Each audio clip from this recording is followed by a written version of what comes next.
Per la Diada Nacional de Catalunya de l'11 de setembre d'enguany, 1,5 milions de catalans es van manifestar a Barcelona amb el lema «Catalunya nou estat d'Europa». Aquesta manifestació històrica ha estat precedida per a tot un seguit d'episodis polítics, de desavinences i desencontres d'una part creixent de la societat catalana amb el poder central de l'estat espanyol.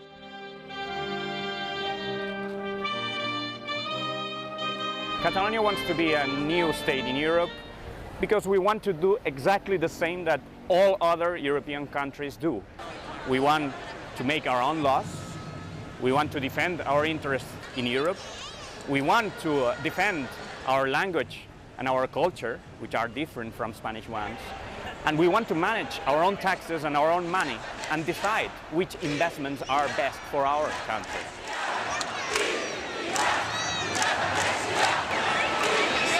Yo le pregunté a un mozo de escuadra y me habló en catalán también. O sea que tienen que hablar en español, no en catalán. Lo que a ustedes les molesta, por ejemplo, es la exhibición de banderas como esta.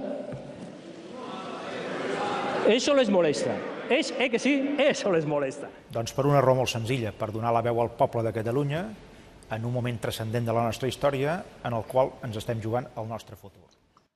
Aquest procés ha culminat en un pla polític per a l'emancipació política i jurídica de Catalunya. Els mitjans de comunicació se n'han fet ampli ressò i el procés segueix obert.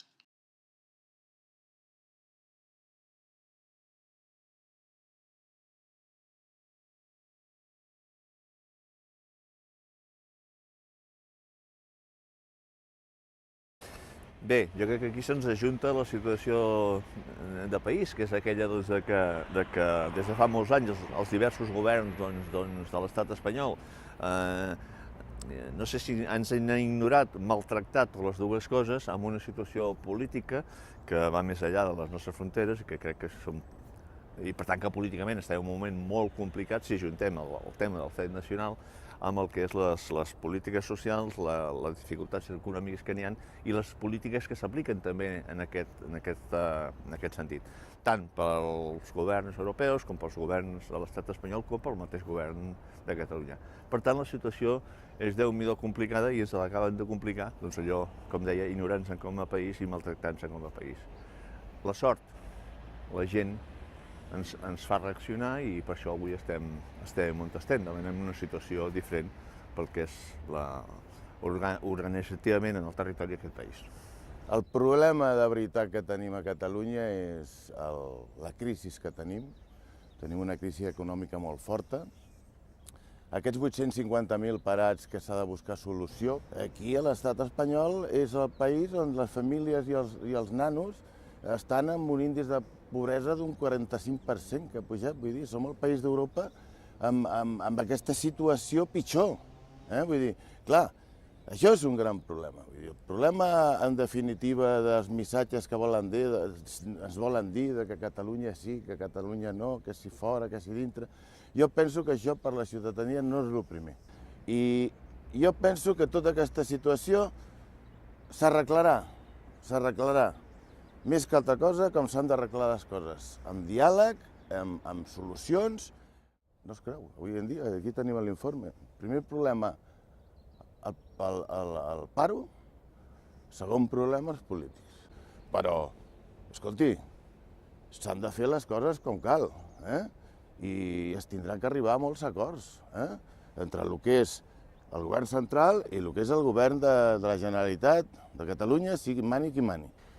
Bé, la situació política actual, des de la nostra perspectiva, és molt emocionant, és molt interessant. Nosaltres entenem que s'està construint des de baix, des de la ciutadania, un procés o un nou procés de transició i això és el que nosaltres entenem que és interessant. Vull dir, estem veient com creix la mobilització ciutadana per qüestions socials, per les qüestions de llibertat nacional, i en aquest sentit entenem que la situació és engrescadora i sobretot que cal continuar endavant, pressionant, mobilitzant més gent i organitzant perquè precisament tornem a tenir una oportunitat de construir una societat democràtica i el que no seria de rebut i el que no hem de permetre és que 34 anys després de que se'ns furtés una oportunitat de precisament fer això, de que hi hagués una ruptura democràtica, doncs, com deia, no seria de rebut i no admetrem ni tolerarem i lluitarem fins al final perquè aquesta nova oportunitat no ens la furtin i, per tant, doncs, la lluita és aquesta, construir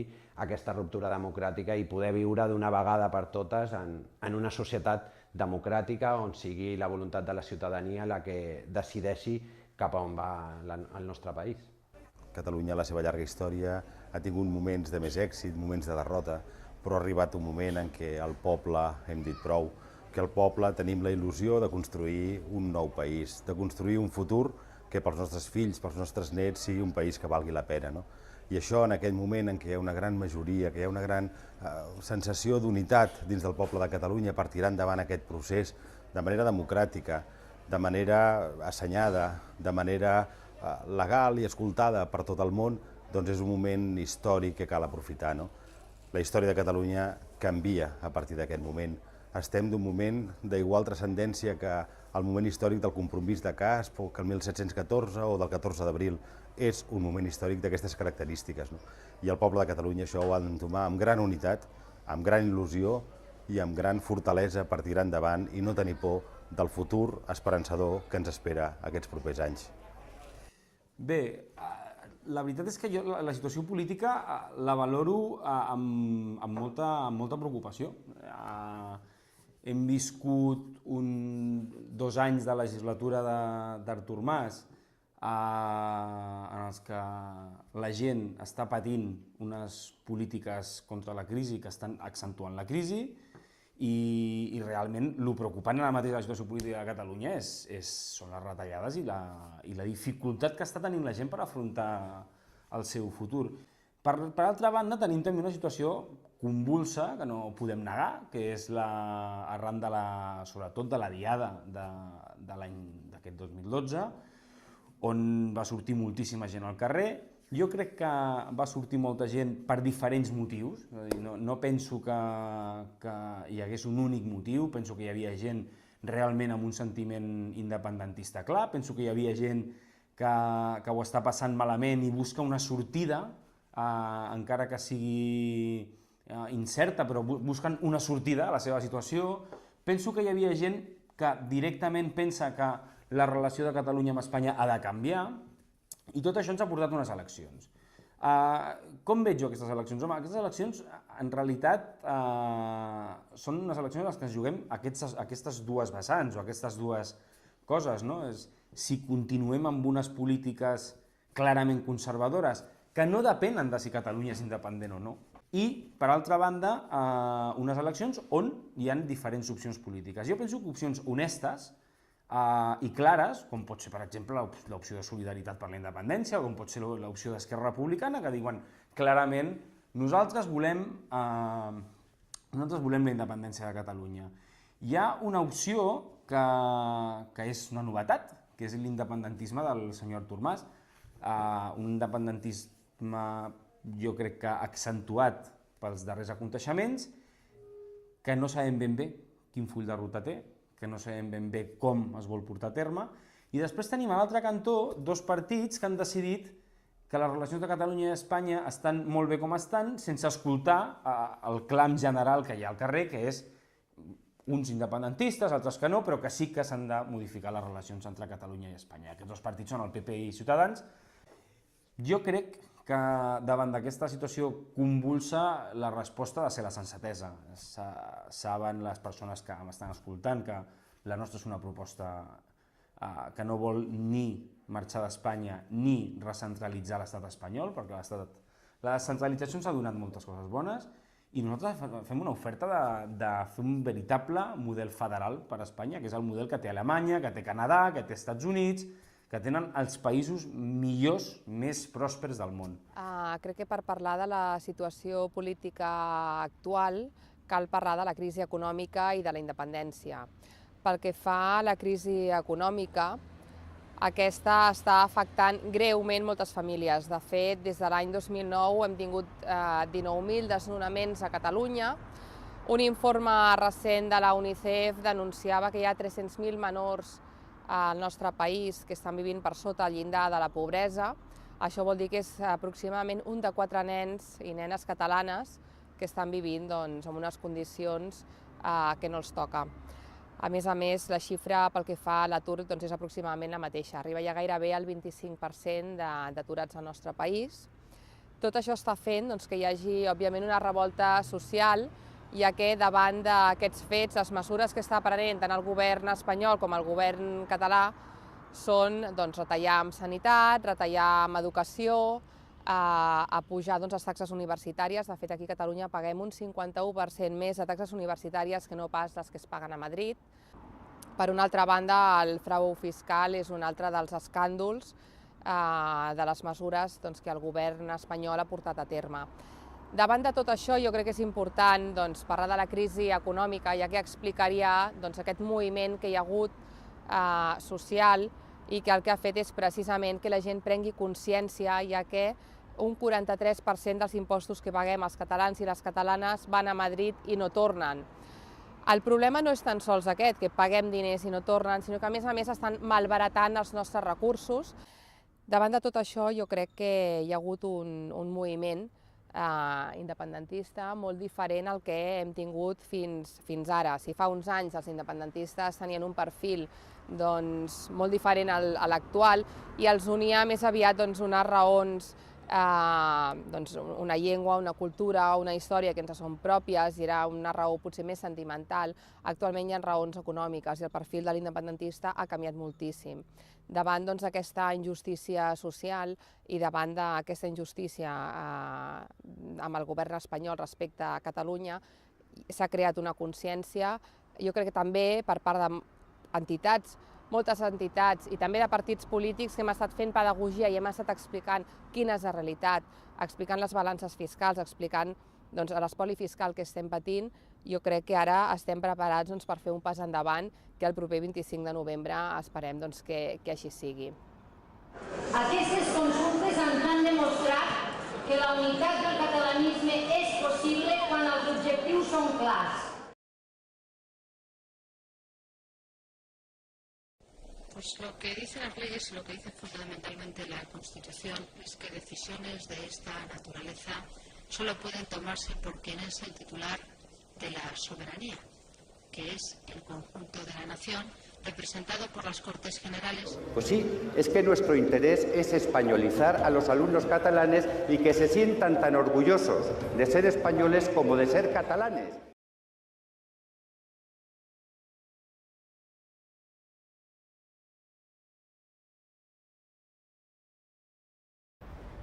Mira, la legalitat en aquests temes i en tots el dona el poble, el dona la gent. Per tant, la gent ha demanat clarament una situació diferent, ha demanat clarament una consulta, un referèndum. Per tant, nosaltres reclamem i reclamem aquest referèndum. Més enllà de la legalitat o no, jo espero que siguin capaços a l'altre costat aquesta vegada sí d'atendre i que això es pugui fer d'una manera legal. Si no és així, la legalitat la dona el poble, que és aquí recau la democràcia. Proposar un referèndum fora de la legalitat espanyola, fora de la legalitat de la Constitució, en aquest cas. I jo suposo que estem en un estat de dret, això ho tenim clar, perquè hem lluitat per unes llibertats. I si, malgrat tot, això anés endavant, una mica, jo ho tinc clar, que trencaríem una mica l'ordre constitucional. De fet, hi ha un ordre constitucional que ens hem donat tots i que jo entenc que tenim que complir.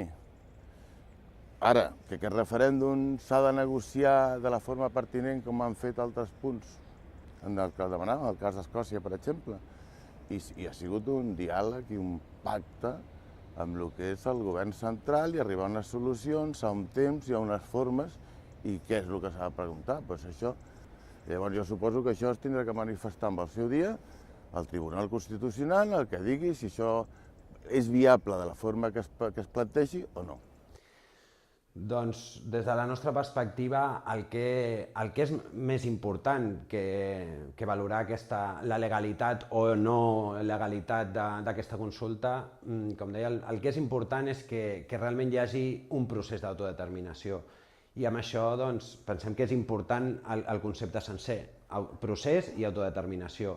Si l'autodeterminació del nostre poble ha de passar per una consulta d'un únic dia, doncs no haurem aconseguit un procés d'autodeterminació. L'autodeterminació ha de ser un procés constituent, des de baix, amb participació activa de la ciutadania, un procés que comenci des dels barris, des de les places, des dels municipis i que sigui de baix a dalt. I aquest procés, evidentment, podrà començar o finalitzar amb una consulta general, però nosaltres el que entenem que és important és que hi hagi aquest procés constituent i que, per tant, es pugui construir aquesta ruptura democràtica i, com ja dèiem, poder viure d'una vegada per totes en una societat democràtica perquè ens ho mereixem i perquè estem lluitant perquè això sigui així. La sobirania del poble de Catalunya recau sobre el propi poble de Catalunya, la voluntat d'un poble, el dret que tenim a escollir, l'opinió expressada de manera democràtica, de manera pacífica, no pot ser mai il·legal. Per tant, el que el poble de Catalunya pugui expressar la seva voluntat mai podrà ser il·legal. Els tractats internacionals ens emparen, ens empara la democràcia volguda per tota la Unió Europea com a fonament de la seva pròpia fundació i, per tant, en aquest sentit, no hem de tenir por absolutament a res. Aquests darrers 75 anys han nascut 200 nous estats al món. D'aquests 200 nous estats que han nascut, probablement no hi havia cap llei que prevegués el seu naixement de manera escrupulosa, però en canvi sí que hi ha la Declaració Universal dels Drets de l'Home i tots els tractats de drets humans que emparen la voluntat democràtica dels pobles a poder decidir el seu futur, i és aquesta amb la legalitat amb què Catalunya ha d'enfrontar aquests moments. L'opinió del poble de Catalunya mai serà il·legal, mai serà il·legal.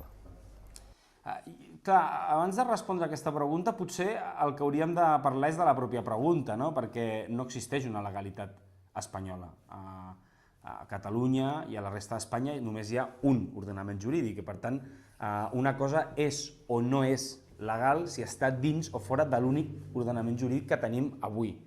I avui tenim un ordenament jurídic amb el que tenim lleis estatals, amb el que tenim lleis autonòmiques, amb el que tenim reglaments municipals, per exemple, i tot forma part del mateix ordenament jurídic. Per tant, la resposta que jo puc oferir és: com veu el primer secretari del PSC de Cerdanyola que el president de la Generalitat, sigui qui sigui, convoqui un referèndum fora de l'ordenament jurídic? Home, jo penso que és impossible. No és possible. És a dir, el president de la Generalitat de Catalunya, sigui del partit que sigui, tingui les idees que tingui i sigui qui sigui, ha de complir la legalitat. Ara, dit això, jo penso que el que hem de fer és treballar ràpid, de forma àgil, per poder fer un referèndum dintre de l'ordenament jurídic. Nosaltres pensem que és possible. Nosaltres, els ciutadans, ja saben que el Partit Socialista en aquest referèndum proposarà votar no a la independència, clarament, nítidament. Ens agradaria que tothom parlés tan clar. Ens agradaria saber, per exemple, què votaria en aquest referèndum el senyor Duran, que és el soci del president de la Generalitat. Ens agradaria saber, quan el president Mas diu que està disposat a fer un referèndum, tot i que això estigui fora de la llei, que ens digui com ho vol fer. Ens agradaria també que el president que diu que està disposat a fer el referèndum, tot i que ens quedéssim fora d'Europa, que ens expliquin també les conseqüències. Jo, per tant, soc partidari del dret a consultar els catalans. Soc partidari, ja ho saben tota la gent que em coneix, i soc partidari com a partit també, com a socialista, de votar no a la independència, i soc partidari que es faci bé, com s'ha fet al Quebec, com s'està fent a Escòcia, que s'ha de negociar entre els dos governs. Jo penso que la Constitució no pot evitar que la gent sigui consultada, però penso que la política ha de fer possible no saltar-se l'ordenament jurídic per aconseguir que la gent parli. Reitero, nosaltres volem que es consulti, tot i tenir molt clar que volem votar que no, i votar que no i en contra de la independència de Catalunya. Sí, evidentment veiem pertinent que es faci aquesta consulta malgrat l'oposició que pugui tenir Espanya. Com ja he explicat, doncs Espanya per mi no té cap legitimitat. És més, qualsevol poble ha de tenir dret a decidir el seu futur. Aquest és un principi que qualsevol democràcia hauria de tenir, que qualsevol poble pugui decidir lliurement el seu futur. Si Espanya s'hi oposa, i de fet ja ho està fent contínuament, amb amenaces reiterades, fins i tot per als càrrecs militars, jo crec que és Espanya qui té un problema i no Catalunya. El referèndum s'ha de fer dins de la legalitat europea i jo crec que aquesta és la via i és el camí per fer el referèndum al nostre país.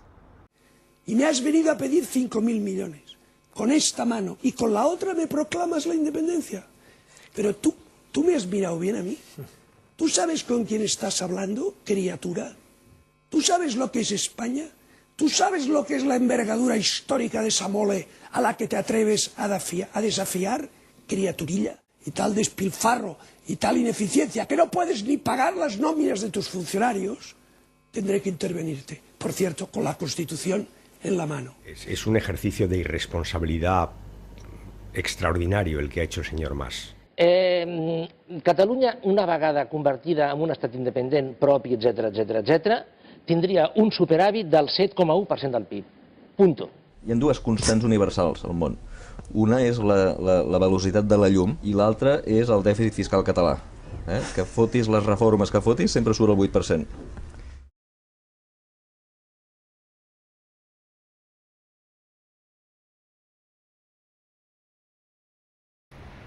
Suposo que hi ha entesos i aquí sents de tot.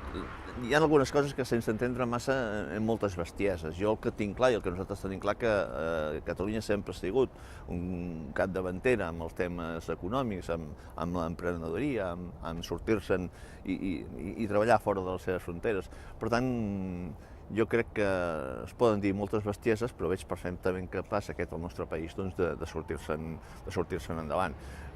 Insisteixo, és capdavantera avui de l'estat espanyol amb aquesta situació. Jo crec que ha de preocupar més a l'estat espanyol que nosaltres mateixos aquesta situació. Jo no, sense entendre'm massa, segurament és molt discutible. Hi haurà dificultats segur, hi haurà vets, ens bataran per tot arreu, hi haurà boicots, segur, però perfectament possible. Quan la situació es normalitzés, si es donés el cas, Catalunya està perfectament preparada per assumir aquest repte. Aquesta pregunta de la viabilitat de Catalunya fora d'Espanya, avui, en aquest moment i amb el que tenim, francament jo la veig complicada. La veig complicada per una raó, perquè, a veure, nosaltres tenim una quantitat de convenis en Europa, tenim unes empreses amb les que tenim compromisos amb Europa. Què passaria amb la SEAT, per exemple, si ha de vendre cotxes a Europa? Justament, no sé si va ser ahir o abans d'ahir, el senyor Barroso va dir que si Catalunya estigués fora d'Espanya no entraria a la Comunitat Europea. Què ens passaria amb els fons que tenim europeus per l'agricultura, per els plans universitaris que hi ha? I, per exemple, la gent jove que vol expandir-se a Europa no seria el mateix? No podria sortir amb la llibertat que pot sortir. Les empreses no podrien, tindrien arancels, no podrien vendre d'aquesta forma directa fora d'allò. Això realment ho veig difícil. Tindríem tots els convenis europeus, agricultura, esports, la joventut, tot això, a veure com quedaria. La gent parla, per exemple, del Barça. On jugaria el Barça? Jo penso que ens convé estar en unes condicions, les que siguin, possiblement s'haurien de millorar en quant a Catalunya, m'imagino. I tenim que estar dintre del que és Espanya, dintre d'Europa, tenim que ser espanyols i europeus i buscar solucions en les que ens trobem més a gust tots. Jo penso que això és el millor perquè tot l'altre, i en una situació de crisi com aquesta, jo crec que seria perillós, molt perillós.